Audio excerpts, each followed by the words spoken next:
एक बार सबके लिए कॉमन पेपर है, कोई भी एग्जाम हो ना, चाहे स्कूल की क्यों ना हो, कॉलेज की क्यों ना हो, या बड़ी बड़ी कॉम्पिटिटिव एग्जाम्स हो, आजकल सब कुछ करंट अफेयर्स पे बेस्ड होता है। करंट अफेयर्स मतलब हमें वो न्यूज़पेपर पढ़ना पड़ता है, क्योंकि एक बुक्स में आपको एक स्टैटिक नॉलेज मिलती है, पर एक जो डायनामिज्म होता है ना कि भाई ठीक है ये तो एक स्टैटिक नॉलेज है जो मैं किताब से पढ़ रही हूँ, पर एक्चुअली चल क्या है वो आपको अखबार अपडेट कर सकता है, या अखबार या न्यूज मैगजीन, या हम नेट पे अगर कोई हमारे पास ऐप है जिससे हम न्यूज फॉलो कर रहे हैं, तो ये तरीके हैं कि स्टैटिक नॉलेज को डायनेमिक नॉलेज से कैसे कॉम्प्लीमेंट या सप्लीमेंट किया जाए, राइट।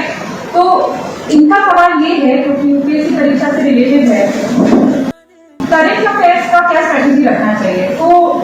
यूपीएससी भी जैसे बाकी एग्जाम्स होती है, हर चीज आजकल कंटेम्प्रेरी करंट अफेयर्स बेस्ड है। तो जो एक हम किताबों में कुछ नॉलेज गेन करते हैं वो हमारा फाउंडेशन बनाती है, पर उसके ऊपर कि भाई अब वो फाउंडेशनल नॉलेज जो है उसको अप्लाई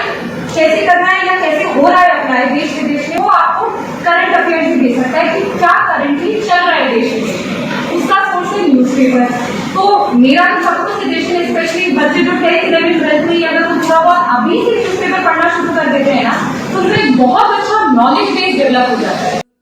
अगर हम बात करें यूपीएससी परीक्षा के लिए, तो यूपीएससी परीक्षा में भी ओवरऑल आप मान लीजिए अगले साल की परीक्षा दे रहे हैं तो इस साल का करंट अफेयर्स आपके सबसे ज्यादा रिलेवेंट होगा, और अगर आप इस साल का भी करंट अफेयर्स देखोगे तो उसका कोई ना कोई संबंध पिछले साल से होगा, क्योंकि कोई एकदम से कोई इरप्ट होता नहीं है, उसकी ओवरऑल काफी दिन काफी महीने लगते हैं एक इशू को डेवलप होने के लिए। तो करीब जो भी आप साल में परीक्षा दे रहे हो उसके पिछले 1-2 वर्ष का करंट अफेयर आपके लिए रिलेवेंट होता है। उसकी दो तरीके से,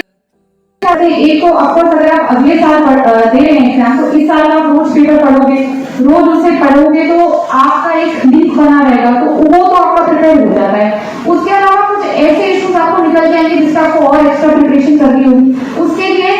यूपीएससी की बहुत सारे करंट अफेयर्स की मैगजीन आती है, मासिक मैगजीन, उसको आप पढ़ सकते हैं, वो भी आपको हेल्प कर देती है। अल्टीमेटली आपको पढ़ना है, उसको याद करना है, समझना है, नोट्स बनाना है और एग्जाम देना है। पर बच्चे क्या करते हैं कि पूरे साल तो पढ़ेंगे नहीं, लास्ट के 1 महीने करंट अफेयर की कोई मैगजीन जाके पढ़ने लगेंगे, वो हमेशा फेलियर वाली स्ट्रेटेजी होती है, क्योंकि करंट अफेयर इतना आसान नहीं होता कि अपन 1 महीना पहले वो मैगजीन खोल के पढ़ लिया और उन्हें याद हो जाए।